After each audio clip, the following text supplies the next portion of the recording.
Hello everyone and welcome back to Yuvan Tech tutorial. Today I'm going to show you guys how to sign in with Google on Pokemon Go. So first of all, what you have to do is open the Pokemon Go application and you will be sent to a page like this.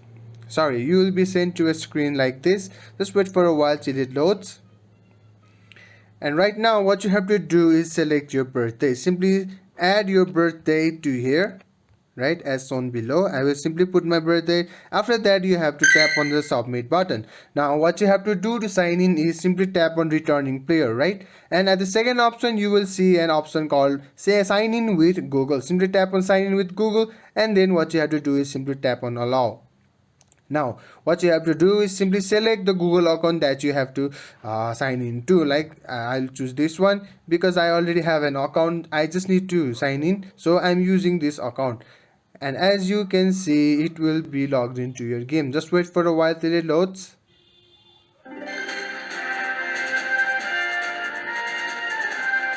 Now as you can see, the game is already starting to run. So there you have it. If you found this video helpful, please give it a thumbs up and don't forget to subscribe for more tutorials. Comment down your thoughts, and until then, goodbye.